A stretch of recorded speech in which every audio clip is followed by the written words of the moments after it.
So I've got full access right here. I've got full access, but we also need to train. Why do we have to train? Because if you, just like this, if you're gonna have to use your firearm in an emergency situation, you wanna be effective, you just go right here and do it. What's gonna happen? You're gonna flag yourself. You're gonna shoot yourself in the dick or in the leg or in the body or in the arm, okay? Because real life happens and we've got to be ready all the time. So let's train how we're probably gonna fight. I'm Rex, your tactical instructor, and I'm an ex-military intelligence operator who's here to train us to be ready for everyday threats through practical readiness with lethal and less than lethal force. So let's get ready to execute today's mission. How's it going, guys? I'm your tactical coach, Rex, and I'm here to talk about another episode that I did. I'm just following up on carrying in your vehicle. Now, the law in here in Texas does state that you can carry in your vehicle, but it's got to be in a holster.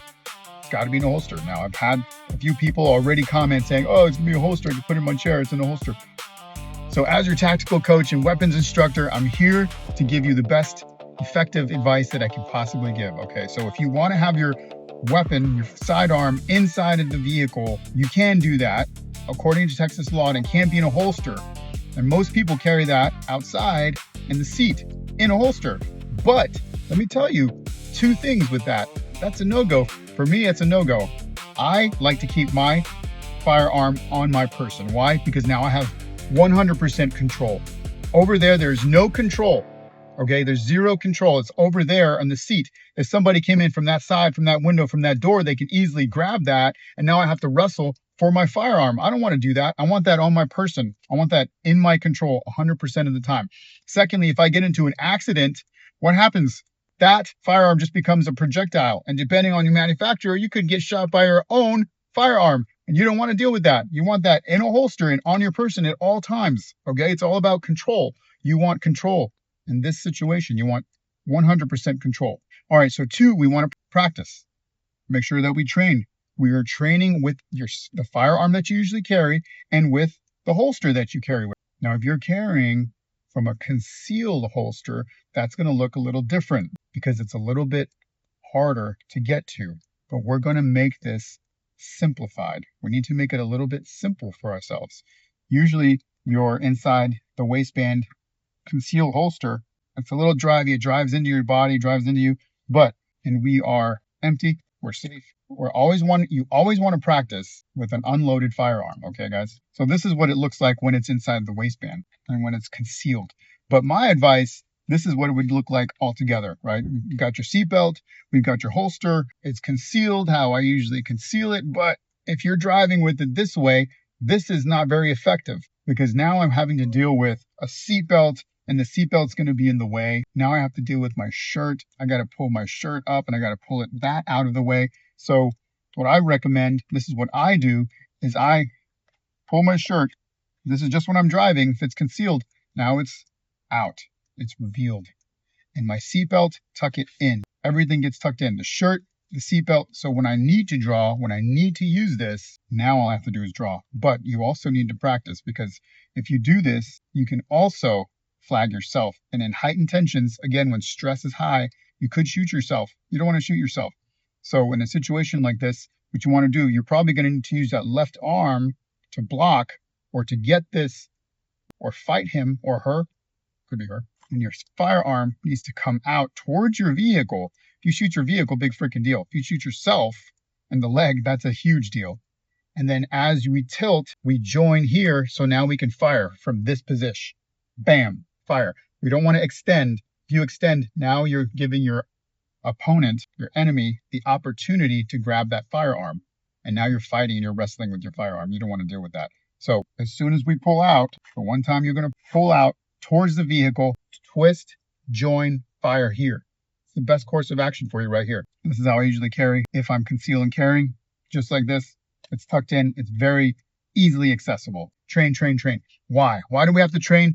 Because if you just like this, if you're going to have to use your firearm in an emergency situation, you want to be effective, you just go right here and do it. What's going to happen? You're going to flag yourself. You're going to shoot yourself in the dick or in the leg or in the body or in the arm. Okay, because real life happens and we've got to be ready all the time. So let's train how we're probably going to fight. Okay, in this scenario, we're in our vehicle. We don't know all the things in our vehicle. We know them, they're here, but we don't train with them. So let's train. So let's train safely and securely. First and foremost, we are empty right here, okay? We are an empty. Always train with an empty firearm just to be safe, okay? We don't want to shoot ourselves accidentally in the dick. That sucks. At least that's what I've heard. So you may have to use your arm to fight off anybody that's here with a weapon. They may have a knife or another bat or something. If they've got something and you need to use this arm, you're going to draw here, but you're going to point towards the vehicle, not towards your, you know what, or your leg. Because this way you're going to flag yourself. Your dick, your leg, your arm.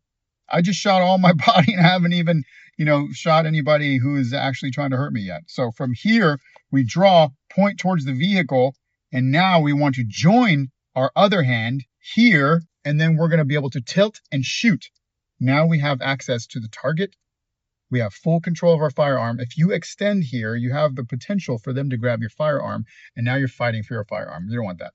You don't want to deal with that drama. You can shoot, and you can be very effective shooting here at this point right here. Bam, fire. This is where you go. And then also be careful when you have to put it back. You don't want a secondary discharge, okay? It's a different podcast. Anyways, so we want to practice how we fight, and this is how we're going to fight, okay? We're fighting with our left hand. We're drawing, pointing towards the vehicle, fight from right here. And that's how we do that, okay? Don't flag yourself. Train right, train correctly. Now, if you're going to be shooting the other way from your sidearm, I actually have my other sidearm here just in case. We're going to do this. Yeah, we want to do this. Let's do it.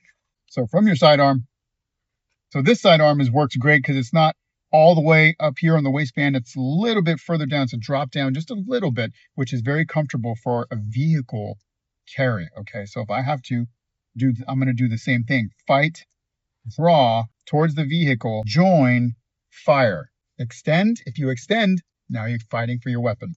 Now, if it has to go the other way, now I can hold here, draw, extend, and fire this way. I can't use my arm to extend unless I'm moving my entire body into the way. Yeah, if you have a passenger in the side, now this is going to be tough. I would definitely suggest that you train with your partner because that could be a potential casualty. You do not want to shoot your partner, okay? Maybe you want to train her or him, have them have a sidearm also in the vehicle on their person. It's the best case scenario. 2 people armed, better than 1. You could create another casualty. You do not want that on your conscience. You do not want that. She will never let that go. All right, guys, I'm your Tactical Coach Rex here. Thanks for watching. Thanks for sharing. And also, yes, put it in the comments if you got anything extra to add. If you got some really intelligent, valuable information, put it in the comments. If you just want to fight about shit, that's fine too. I'm all good with that too. I'll try and respond as much as I can, but I hope this answers some of you guys' follow-up questions on this issue. Yes, it can be in the holster, but the holster should be on you. Remember, train with what you got, with the vehicle you got, so that you can be ready. And you don't want to be next. Again, grab my gear. If you want to grab my gear, this is what we live by. Be ready or be next. Stay tactical and stay ready, guys. Shooter ready? Hoo-yah!